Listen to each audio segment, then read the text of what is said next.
Prepárate para la experiencia más emocionante en el mundo de los drones. El Congreso DroneMex 2025 está llegando y será simplemente espectacular. Imagina estar rodeado de los mejores expertos de la industria, compartiendo sus conocimientos en conferencias únicas. Pero eso no es todo. Podrás poner tus manos a la obra en talleres prácticos diseñados para todos los niveles. Prepárate para quedar boquiabierto con nuestro show de drones en vivo. Para los amantes de la adrenalina, tenemos las carreras FPV más emocionantes que hayas visto, con los mejores pilotos compitiendo a velocidades vertiginosas. No te pierdas el evento del año en tecnología drone, Congreso DroneMex 2025, en Querétaro. Hola, ¿qué tal? Muy buenas noches. Vamos inicio a este podcast muy interesante. Hoy me acompaña el ingeniero Roberto Sánchez Escobar. Tengo a bien presentarles a un ingeniero con bastante trayectoria, con bastante experiencia en el ámbito de aviación. Él es ingeniero aeronáutico y doctorante en gestión integral de riesgo y protección civil, con una sólida trayectoria como docente, investigador, aplicada en divulgación académica en ámbitos como la aviación civil y la seguridad aérea. Sus aportaciones se centran básicamente en análisis de diseño y de evaluación de estrategias integrales para la gestión de riesgo, de seguridad y operacional, la seguridad de aviación civil, así como protección civil. Y bueno, él es parte también de es autor de un modelo de competencia que es bajo una propuesta pedagógica que articula competencias técnicas, cognitivas y actividades para formar profesionales altamente preparados. Y bueno, hoy trae a la mesa un tema bastante interesante que muchos de nosotros como pilotos operadores de RPAS o drones, pues en ocasiones nos cuesta, sí, nos cuesta y nos dificulta a veces saber, ¿no? El ámbito entre la fauna que tenemos alrededor y nuestro dron o nuestro RPAS. Entonces, buenas tardes, noches ya, ingeniero Roberto. ¿Cómo está? Bien, bien, gracias. Buenas noches. Un gusto estar aquí con ustedes y pues compartir todas estas experiencias, todo lo que hemos hecho a lo largo ya de 33 años que estamos en la industria de la aviación civil. Ah, wow. Es un tiempo bastante favorable para toda la expertise que ahorita nos va a compartir. Sobre todo, ¿cuáles son los principales factores, Inge, referente al aumento de riesgo de colisión entre un dron y una ave? ¿Cuáles básicamente los principales factores que nos pudieras platicar? Bueno, obviamente que hay que descomponer todo este proceso, por ejemplo, y cuando estamos operando un dron, estamos en un ambiente, estamos en algo controlado de alguna forma, entonces considero que los factores principales que tenemos es propiamente el mismo dron, el ambiente donde estamos trabajando, la operación que estamos conduciendo y, por supuesto, las aves, ¿no?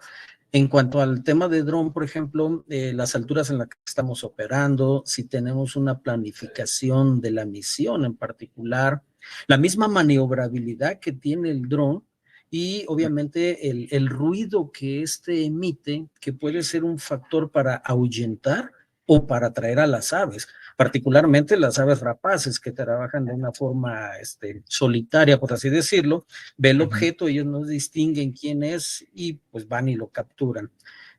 También tenemos otra condición muy interesante en este sentido, que es el enfoque evolucionista que han tenido los drones. Hoy día, por ejemplo, dentro de toda la práctica global que se hace para los diseños, para la operación, tenemos ya prácticas que están haciendo con aves disecadas que se están habilitando como un dron y están sirviendo para ser vigilantes de alguna zona. Entonces, las personas que estamos abajo vemos arriba un ave y nunca nos imaginamos que es un dron. Es un dron ya disfrazado con una carcasa de un ave disecada. Y también tenemos diseños como del tamaño de una libélula, con unas cámaras pues muy eficientes y están sirviendo de espías a diferentes zonas. Si un ave come insectos, ve un dron de este tipo, pues obviamente va a ir y lo va a cazar. Ya. También otro factor importante, pues es el territorio donde estamos trabajando. Si tenemos, por ejemplo, concentraciones de desechos, que para algún tipo de aves, pues es atractivo y van a estar ahí en esa zona. Corredores ecológicos, si tenemos edificios o infraestructuras que de alguna forma nos van a limitar la visibilidad como operadores del dron, pues vamos a estar saliendo de alguna zona y nos podemos encontrar con un ave o con un grupo de aves, con una parvada como tal. Si no tenemos una buena formación, porque hay un fenómeno muy interesante. El dron, estamos siendo en algunos momentos operadores del dron y no necesariamente pilotos de dron, que ya nos va a llevar pues a otro tipo de competencias, de conocimientos como de la aerodinámica, de mecánica de vuelo, esos elementos que nos van a ayudar a profesionalizar el área. ¿Qué sucede? Pues si queremos optar por una carrera de piloto de dron, pues obviamente no es tan barata, de 35, 40, 50 mil pesos. Si estamos hablando de un joven que está queriendo incursionar en estas zonas, en estas áreas, ¿no?, de interés para uso comercial, privado, recreativo, en fin, podemos utilizar el dron en muchas actividades, como comento con este enfoque evolucionista, ¿no? Las aves, pues también unas trabajan en parvada, otras son solitarias, unas son rapaces, tiene que ver mucho también con esa estacionalidad o si estamos en una fase de migración de las aves. Entonces, creo que podemos clasificar en estos 4 elementos: el dron como nuestra herramienta, el entorno donde estamos operando, la propia misión y las aves que van a estar en esas zonas donde estemos realizando nuestras actividades. Excelente. Muy bien, Inge. Entrando a colación de esta información, usted ha manejado una encuesta, ha creado una encuesta en la cual invitamos a todos los operadores de drones, de RPAS, para que puedan participar. Aquí los voy a dejar en comentarios para que si gustan participar, es algo interesante, ya que estás llevando pues un proyecto de su doctorado, ¿verdad, Inge? Que nos pudieras platicar un poquito el fin de esta encuesta y de este trabajo que estás desarrollando. Sí, cómo no. El enfoque que considero está teniendo la autoridad es como para de alguna forma limitar las operaciones, tener un mayor control, y es comprensible, ¿no? Porque hemos visto gente que se dedica a otro tipo de actividades que utiliza ahora los drones como una herramienta para hacer el mal. Entonces, bajo ese argumento puede ser que se esté considerando esa limitación. Sin embargo, a través de un estudio ya más profesional, como lo estoy intentando en este caso con este doctorado, pues es llegar a demostrarle a la autoridad que efectivamente el que estemos operando drones de alguna forma regulada no necesariamente nos va a llevar al incremento de los riesgos operacionales. Un elemento clave sería ese, por ejemplo, dejar de ser operadores de dron, que algunas personas lo mal llaman como droneros, ¿no? No es propio, no es correcto, sino simplemente es alguien que está operando un dron que no tiene los elementos necesarios como para hacerlo de una forma profesionalizante. Sería motivarlos a convertirnos en pilotos de dron. Obviamente que la autoridad haga un mejor control, pero que brinde esas facilidades y no ponga esos obstáculos. Está de alguna forma securitizando el tema porque piensa que todo el que opera un dron va a ocasionar un daño, y no es así. El dron lo podemos explotar en muchas cosas, en fotografía, en levantamientos catastrales, en agricultura de precisión, en combate de estructuras que estén sufriendo de un incendio, de un conato de incendio. El dron puede ser un elemento que va a ayudar a detectar y ubicar personas que estén en condiciones de riesgo, en una situación de riesgo. Si hablamos de una emergencia en tema de protección civil, pues para el suministro de medicamentos, de equipos de, por ejemplo, desfibriladores, llevar diferentes logísticas que puedan ayudar a mitigar esos riesgos y que entonces la población pues esté de alguna forma más protegida.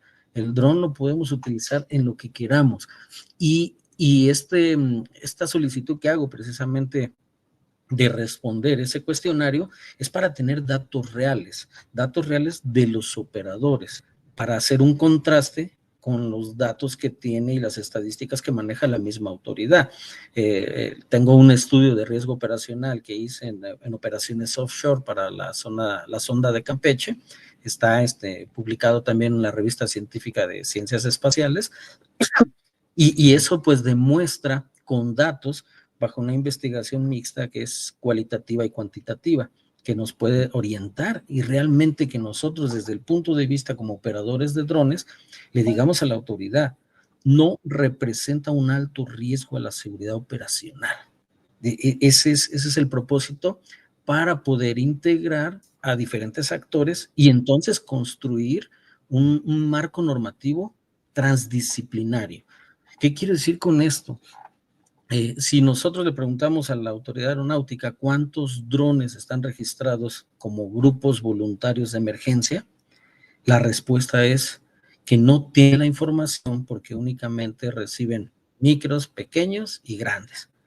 Si nos vamos al otro lado, a Protección Civil, y le preguntamos cuántos drones tienes registrados para atención de emergencias, dicen que no tienen la información porque no los obliga.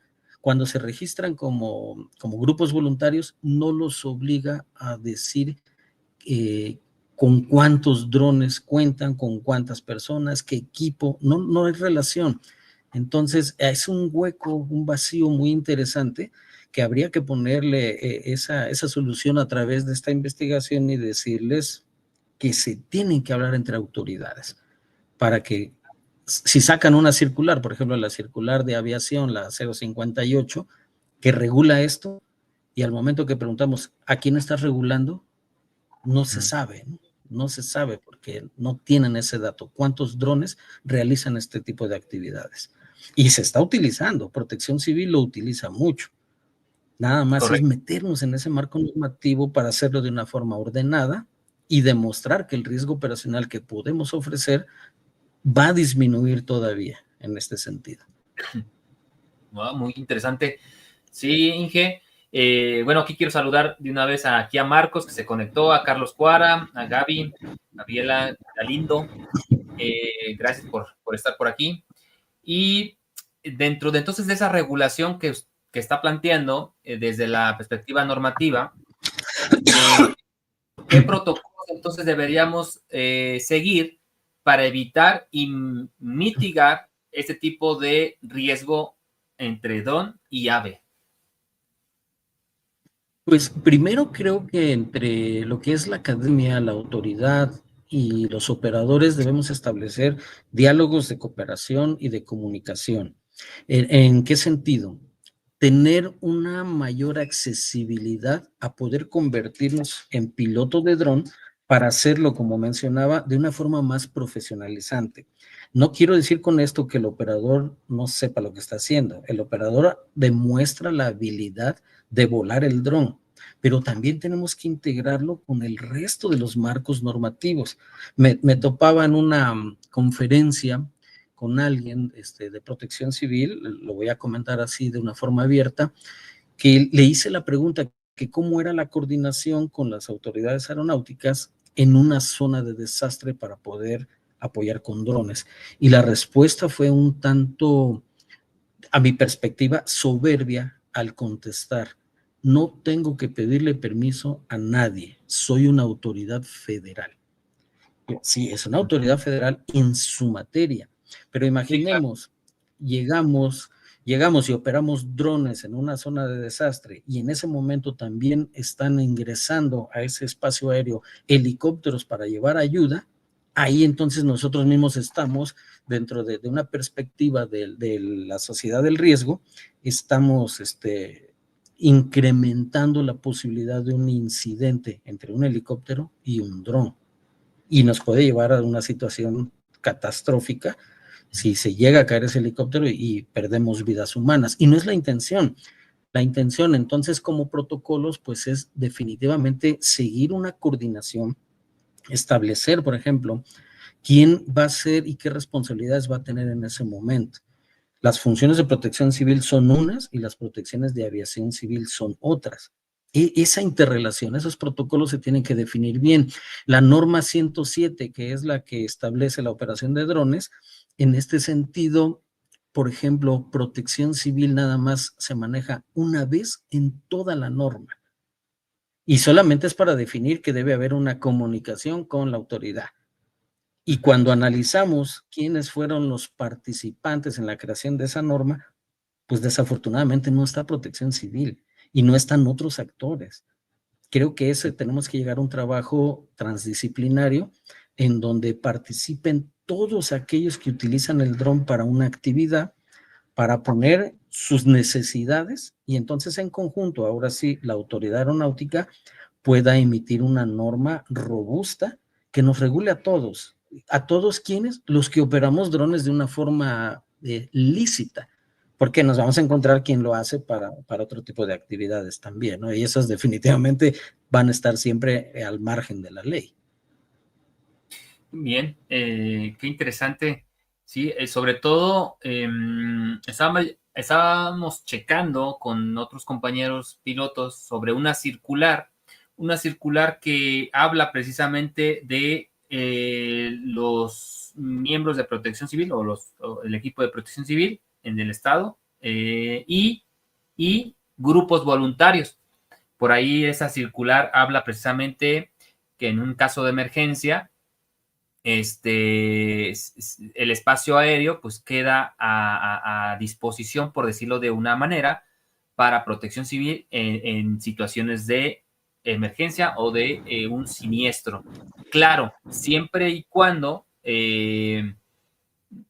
dar prioridad a las aeronaves tripuladas.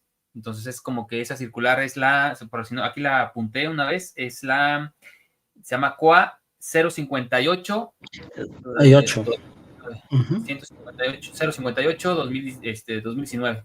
Y por ahí menciona un poquito esto de protección civil y que están también, que pueden estar registrados voluntarios, es decir, pilotos, operadores voluntarios, pero también algo que debe destacar esta situación es si vamos a operar un dron mayor de 2 kilos, ¿no? Tener licencia de RPAS pequeño. Y bueno, tomando en cuenta esa misma línea. Correcto, y aquí es, por ejemplo, donde entra la nobleza y ese emparejamiento entre las aeronaves tradicionales, que son los helicópteros y los aviones, y los drones. Vamos a pensar, ¿es más eficiente el uso de un helicóptero si vamos a llevar altos volúmenes de víveres o para desplazar personas para poder rescatarlas? Pero también, por ejemplo, podemos utilizar los drones en la noche, donde ya un helicóptero tendría que tener equipos de visión nocturna para poder identificar personas, termografía y todo eso. Un dron puede ser eficiente durante la noche, volar todos los drones que quieran en la noche para que por sus cámaras de termografía puedan detectar personas, marcar la posición, detectar todo ese tipo de zonas y hacer un plan de trabajo para que en la mañana siguiente, con luz de día, entonces entre todo el equipo ya de ala rotativa para poder hacer esta logística más eficiente. Quiero decir con esto que debe haber un emparejamiento, no vamos a estar volando drones y helicópteros al mismo tiempo. Entonces, esa coordinación precisamente es la que tiene que quedar bien establecida en un marco normativo, pero la autoridad aeronáutica, que es la autoridad en la materia, en el espacio aéreo, es la que tendrá que juntar a todos estos actores para ver las necesidades. No se vale, si queremos utilizar la gobernanza como la vía para poder lograrlo, no se vale que una sola autoridad emita las reglas del juego sin escuchar a los demás, ¿no? Correcto. Tiene toda la razón, Inge. Dentro también de estos mismos temas, ¿qué tipo de tecnología o sistemas de detección podríamos integrar en las operaciones de RPAS para reducir esos accidentes entre la fauna aérea y el dron? Ok, si hablamos ya en el caso de fauna, Pues podemos tener sensores a bordo del dron donde nos dé, por ejemplo, a través de cámaras ópticas de una alta resolución, identificarlo, ya sea por térmicos, infrarrojos, y entonces esto nos puede llevar a utilizar la inteligencia artificial para mandar una alerta al dron y logre evadirlo. Es un sistema similar, por ejemplo, como el que tienen los murciélagos. Ellos mandan un señal sónica, reciben la respuesta y entonces pueden evadirlo. También de pues, monitoreo de fauna en aeródromos. Los aeródromos tienen información precisa de dónde podemos tener presencia de aves para poder hacer unos modelos predictivos, integrarlo a redes ADS, UTM. También podemos utilizar algoritmos de evasión automática para una detección de evasión. Una disuasión activa pudiéramos utilizar en los drones a través, por ejemplo, de luces estroboscópicas, o también habilitar en los drones un sistema de sonido que mande la señal, por ejemplo, de aves rapaces, ¿no? de búhos, de águilas, de halcones, y del otro lado el ave pues va a sentirse amenazada al pensar que se tiene esa presencia de un ave de rapiña que pudiera ser su enemigo natural, ¿no? Enemigo, exacto. Muy bien, sí, sí, sí. ¿Alguna experiencia, Inge, que haya tenido, que se haya mencionado dentro de esta situación que estamos planteando, que nos pudiera platicar? Pues sí, mira, dentro de la investigación que realicé, hay unos datos muy interesantes, porque, por ejemplo, en cuanto la Autoridad Aeronáutica maneja que ha tenido en un periodo entre 2015 y 2019, 964 incidentes. Incidentes, me refiero que ya tienen de alguna forma la resolución de las causales. De estos, 112 fueron impactos de entre helicópteros y aeronaves de ala fija con aves, y solamente hay un registro de 2 impactos con drones. Esto quiere decir que si ya hablamos ya de un análisis profundo, por ejemplo, esta estadística nos dice que en el estado de Chiapas el 27% de estos 112 impactos con ave han sido ahí en su estado, en esa región. Hay otros como por ejemplo, tenemos Guanajuato que tiene casi el 10% de estos impactos. Entonces nos lleva a hacer un análisis de las condiciones, por qué se está presentando. Tendríamos que ver, y puede derivarse una investigación secundaria de esto, si es porque, por ejemplo, en el estado de Chiapas está la cultura del reporte de estos impactos con aves, o porque precisamente por sus condiciones de flora y fauna, pues tenemos un ambiente más atractivo para las aves, ¿no? Hay que hacer todo un análisis profundo de estas condiciones para que podamos acercarnos a la realidad. ¿Y cómo lo vamos a lograr? Pues a través de obtener datos. Si ahorita, por ejemplo, yo a alguno de ustedes como operadores les pregunto ¿cuántos accidentes has tenido? Van a pensar en responderlo, porque seguramente es un mecanismo de defensa que va a decir, híjole, si le digo que he tenido 20 impactos, me va a decir que, pues, que estoy haciendo algo mal, ¿no? O también aquel va a decir ninguno, pero ya ha estado muy cerca o ha tenido uno. Entonces, este tipo de encuestas y de entrevistas que son anónimas nos acercan más a la realidad porque son más objetivas. Yo no voy a decir quién me está diciendo que ya tuvo 10 accidentes, al contrario, con toda esta información van a poder tener datos que les van a decir dónde se están presentando estos accidentes. De la investigación que llevo al momento, les puedo adelantar que durante la operación designada ha habido el 60% de esos encuentros con aves y de esos accidentes. El otro punto que nos lleva es en el ascenso. Durante el ascenso ha habido impactos contra aves y en vuelos rectos y nivelados, pero obviamente depende de la altura en la que estemos operando, ¿no? Si tenemos todos estos datos, podemos compartirlos entre la red de operadores de dron, pilotos de dron, de decirles aguas, porque cuando tienes la fase de la operación que estás realizando, es cuando tienes el mayor número de probabilidad de accidente con un ave. Si estamos fumigando, pues obviamente pues, estamos a nivel de campo, podemos tener presencia, si hablamos de agricultura de precisión, podemos tener presencia de aves, porque pues, las aves están ahí esperando que salgan los gusanos, los mosquitos, las moscas, que son su fuente de alimentación y la van a ir a buscar. Sí, Entonces sí. son condiciones diferentes que se tienen que ir analizando particularmente, pero esto lo podemos lograr si existe esa confianza y esa facilitación de la información, obviamente respetando esa confidencialidad. Perfecto. Sí, sí, dentro de nuestro equipo del comité, el secretario de la SOCIDRON, Sociedad Internacional de RPAS y Drones Especializados, está desarrollando por ahí un proyecto de ley y que nos está hablando pues de que puede sumar y interesantes intercambios de ideas para las experiencias e información para los pilotos, ¿no? Sobre todo en esta norma general. Actualmente SOCIDRON está en los subcomité de la FAC, precisamente participando dentro de muy probablemente el cambio de la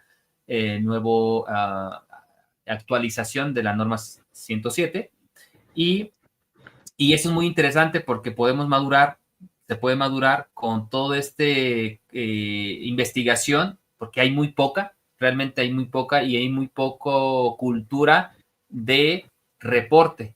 Entonces luego a veces a lo mejor no es complicado ir a reportar, pero sí es complicado decir, bueno, ¿dónde reporto? Porque muy pocas personas saben dónde reportar una situación, ¿no? Un siniestro, digamos, con tu dron, es a veces difícil ingresar a la página de la FAC y reportar, ¿no? Esa situación para poder tener data y poder decir, ok, gran número de estos avistamientos o de estos choques contra aves ha sido pues por no conocer la zona, por no tener en cuenta que ahí es una línea donde pasan las aves migratorias, saber que en esa zona hay aves rapaces, aves de rapiña que pues van a atacar por instinto, por su territorio, y que también una de las experiencias que han tenido algunos de los compañeros pilotos ha sido de que están las palomas volando alrededor del dron y por quererse alejar de ellas, en vez de alejarse, pues no sé si, bueno, dan vueltas y por quererse alejar, pues pegan. Entonces, a veces ni siquiera ni siquiera las palomas tienen la culpa, ¿no? Uno es el piloto que por quererse salir de ahí, pero desconoce cómo es su comportamiento, pues va y les pega, ¿no? Entonces, y eso no se reporta, o sea, es anécdota, pero no se reporta en una estadística que puede servir mucho para después hacer infografía relacionada a la zona para que si se va a permitir volar un dron micro, preferentemente, pues tenga esas precauciones. Para ir finalizando, Inge, Sí. un mensaje que le pueda dar a los pilotos relacionado a esta situación en la que podamos prevenirla. Sí, obviamente en el tipo de actividad que estemos desempeñando debemos de fortalecer nosotros con una capacitación. Primordial, convertirnos en piloto de dron. Eso nos va a ayudar a profesionalizar toda esta sociedad que estamos construyendo en materia de los drones. Pero también, por ejemplo, me atrevo a decir que debemos de conocer más a fondo el ambiente donde nos estamos desarrollando. Por ejemplo, ahorita que estamos tocando el tema de agricultura de precisión y que nos podemos encontrar con aves, obviamente pues tenemos que fortalecer tomando capacitación del comportamiento de aves, los tipos de aves que existen, su estacionalidad, o sea, profundizar un poquito más en ese tema, que no solamente nos dediquemos a la operación del dron como tal, sino para fortalecer esa actividad. Por ejemplo, vamos a fumigar, pues cuáles son los mejores horarios, cuál es la gota de dispersión que debe darse, a qué alturas, meternos ahora sí ya en tema agrícola, ¿no? Si vamos a trabajar en protección civil, pues también ver la parte de las teorías que hacen Luckman y Bergman, en cuanto a la sociedad del riesgo, ¿no? Eh, Todo eso, comprender el por qué se está dando. Es más, nosotros mismos al operar un dron, si no conocemos las regulaciones que hay en aviación civil, estamos convirtiéndonos en un riesgo para la operación. Y seguramente debe de haber muchos jóvenes que tienen un dron pues para grabar sus vacaciones y de repente a alguien se le va a ocurrir, oye, pues si ya grabé mis vacaciones donde estuve, pues puedo grabar bodas, grabar 15 años y estar operando ya en un ambiente abierto donde a lo mejor no es una aerovía, pero existe una muy pequeña posibilidad de que por ahí pase un helicóptero o pase una aeronave de ala fija. A mí volando, por ejemplo, un día estaba volando entre Cuernavaca y Puebla, Cuernavaca, iba yo muy tranquilo y de repente se empiezan a abrir paracaidistas enfrente de mí. Nunca declaró Cuautla que estaba lanzando paracaidistas y pues de repente me salen ahí. Ahí fue una descoordinación de la emisión de un NOTAM o de simplemente el piloto que va volando con paracaidistas decir, estaba en la zona de Cuautla, voy a soltar paracaidistas. Es prevención y esa parte se nos va en esa pérdida de conciencia situacional. Entonces, sí, Pero que usted iba abarquemos volando, usted más iba volando. áreas. Sí, yo Entonces, lo sí, iba volando y de repente sí, ya. se siente feo, que de Ah, repente ese te para un lado, aparezca una ese para el persona otro. a mitad del aire. Sí, Ay, no. sí, entonces, pues, ¿qué te queda hacer? Si evades, lo que dijiste hace rato de las palomas, si evades y te mueves, a lo mejor te mueves a donde viene bajando el otro, el paracaidista, ¿no? Venía en Dices, híjole, helicóptero. mejor me mantengo derechito. Venía en En helicóptero. ese caso, en esa, sí, en 1H, y además, pues los puedes jalar por la succión del rotor, ¿no? Entonces, No, sí, son está cañón. situaciones que llegan a pasar por falta de comunicación. Sí, sí, sí, Correcto. es difícil. Y ahorita que mencionabas, si me lo permites un minuto más y la audiencia, del subcomité de drones con la AFAC, con la autoridad, se me hace muy interesante lo que están haciendo ustedes para la propuesta de un marco normativo, pero hay que tomar en cuenta ahorita, por ejemplo, ese subcomité de drones tiene dos elementos muy importantes. Uno, la confidencialidad de los datos y dos, que lo que se está analizando ahí son los KPIs de eventos que la misma comunidad pueda reportar, pero no se está viendo lo que estoy tratando yo de analizar en este doctorado, esa gobernanza que nos lleve a estudios o a trabajos transdisciplinarios.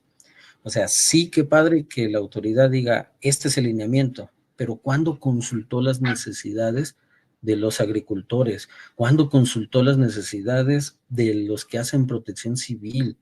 De los que se dedican, por ejemplo, ahora que viene esa movilidad urbana, la entrega de paquetería y mensajería con drones. O sea, todo eso hay que integrarlo para que tengamos no un montón de leyes, sino tengamos un par de leyes robustas o de normas oficiales más bien, porque derivarían de la ley de aviación civil, para que tengamos normas robustas que integre todo. Cada operación es diferente, cada operación es diferente. Se tiene que escuchar, no tanto medir los indicadores es cuando ya estás operando, cuántos impactos, cuántos avistamientos, todo eso se mide, sí, lo que no se mide no se mejora, pero ¿qué vas a mejorar si mencionamos hace rato la circular 058? Si por un lado no saben cuántos drones hay registrados para fungir como grupo voluntario y por el otro lado Protección Civil dice, pues ven, se registró como grupo voluntario, pero pues nunca me dijo si tiene drones o no. Esa comunicación es la que hace falta y para esto hay que integrar a todos los actores del sistema. Qué interesante. Yo creo que vamos a tener una segunda charla, Inge, porque este tema y el que usted es experto también en seguridad aérea va a ser necesario. Yo creo que hay que sumar, ahorita de sumar el proyecto, se están desarrollando varias grupos de trabajo y yo creo que sin duda vamos a tener que estar sentados en una mesa para poder llevar a cabo esta expertise, porque sin duda nos vamos a quedar muchos si no tenemos todas las directrices que está ahorita planteando y que me parece muy interesante. Entonces, pues invitarle también para que también sea parte de Socidrón, como parte socio activo, para poder después incorporarlo en las mesas de trabajo de su grupo, y la verdad es que sumaríamos mucho. Le agradezco mucho su tiempo a la audiencia. Bueno, por aquí ya tenemos algún número interesante de participantes y que después nos escuchan ya con calma. Saludarlos e invitarles a nuestro congreso que tendremos en octubre. Dentro de nuestras páginas va a haber más información, estén al pendiente. ¿Y algún otro mensajito para despedirnos, ingeniero Roberto? Sí, obviamente estoy en toda la disposición. Yo soy una persona que me gusta ser colaborativa para crear, para innovar, y me ayudaría mucho, por favor, si son operadores de dron o pilotos de dron, o simplemente por diversión y recreación vuelan un dron, ayúdenme respondiendo esa encuesta, por favor, porque nos va a dar datos más fidedignos directamente de los usuarios de los drones, para poder demostrar y contrastar con la autoridad aeronáutica que los drones en realidad no representan un riesgo a la seguridad operacional como se está pensando. Excelente, sí. Ahí dejé en Facebook y en YouTube el link, dice vínculo de encuesta piloto de drones. Ahí está déjame se lo vuelvo otra vez a colocar, para que lo tengan a la mano y puedan participar, porque haciendo comunidad y teniendo en cuenta esta información va a ser valiosa para lo que se viene. Por aquí, antes de despedirnos, dice Héctor Francisco, dice, buenas noches, excelente tema. Además de interesante, tiene un gran campo por explorar para una instauración y quedar a la vanguardia con los sistemas, ¿correcto? Pues hay que seguir con esta investigación, hay que apoyar al ingeniero Roberto en su doctorado y bueno, apoyarnos entre nosotros como pilotos operadores de RPAS, y nos vemos en el siguiente podcast, que será también interesante. Hasta la próxima. Bye, bye. Luego. Prepárate para la experiencia más emocionante en el mundo de los drones. El Congreso DroneMex 2025 está llegando y será simplemente espectacular. Imagina estar rodeado de los mejores expertos de la industria, compartiendo sus conocimientos en conferencias únicas. Pero eso no es todo. Podrás poner tus manos a la obra en talleres prácticos diseñados para todos los niveles. Prepárate para quedar boquiabierto con nuestro show de drones en vivo. Para los amantes de la adrenalina, tenemos las carreras FPV más emocionantes que hayas visto, con los mejores pilotos compitiendo a velocidades vertiginosas.